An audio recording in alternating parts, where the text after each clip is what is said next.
Anthony Géros, l'hémicycle qui a connu par le passé de sérieux passes d'armes des élus de l'opposition, dont vous, dénoncez un manque de respect du règlement intérieur, une parole confisquée, un micro coupé, il y a eu des insultes aussi. Est-ce qu'aujourd'hui, vous serez le garant du respect des règles? Oui, tout à fait, puisque avec l'expérience que j'ai acquise durant ces longues années au sein de cet hémicycle, j'ai pu observer la nécessité de pouvoir changer certaines règles pour adapter au mieux la situation. Et comme je l'ai fait là aujourd'hui, ce que j'avais remarqué, c'est surtout les moyens qui manquaient aux minorités, quelles qu'elles soient. Et il était nécessaire ce matin de rétablir cette inégalité. Et même si j'ai dû recevoir les invectives du Tapura sur ce que j'ai fait, je n'en démords pas parce que c'est nécessaire pour une minorité, même si elle ne peut pas accéder au rang de groupe parce qu'elle n'a pas suffisamment d'élus.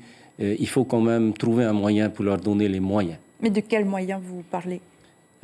Ils ont les moyens budgétaires pour pouvoir accueillir des collaborateurs afin de les accompagner, de les aider à construire leurs interventions ou peut-être à faire des études, à préparer des notes, etc. Et ce sont les moyens qu'accordent les fonctions que je leur ai données.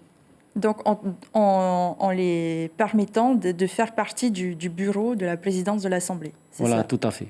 Tout à fait. Alors, vous l'avez dit, vous serez le président de tous les représentants. On imagine que c'est la raison pour laquelle vous étiez vêtu de blanc ce matin et non pas habillé aux couleurs du parti. Vous serez un président de concertation. Voilà, tout à fait. D'ailleurs, je l'ai annoncé. J'ai fait mon discours politique, mais c'est le dernier discours politique que je ferai. Parce qu'à partir du moment où je vais prendre mes fonctions de président d'Assemblée, je serai dans la neutralité obligatoire, comme on dit, la réserve. Donc il n'y aura plus d'invectives?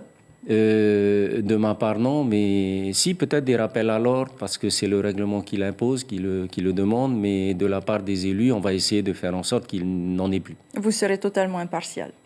J'essaierai d'être impartial. Aujourd'hui, donc vous êtes élu, le Taveni Houir Attira est au pouvoir. Le peuple, vos électeurs du moins, attendent beaucoup de vous. Vous avez déclaré ce matin, il y aura du travail. Le poids de cette responsabilité pèse déjà sur vos épaules?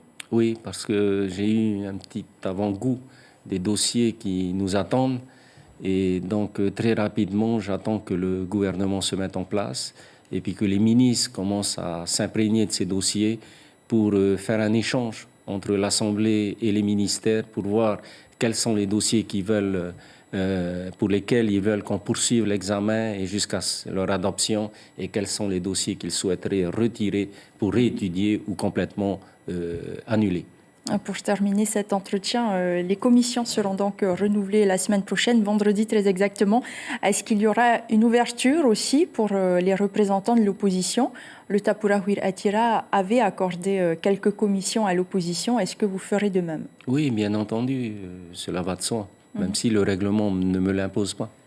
Merci beaucoup, Anthony Géros, d'avoir répondu à nos questions ce soir. L'information en continu sur Polynésie la première, Internet et réseaux sociaux.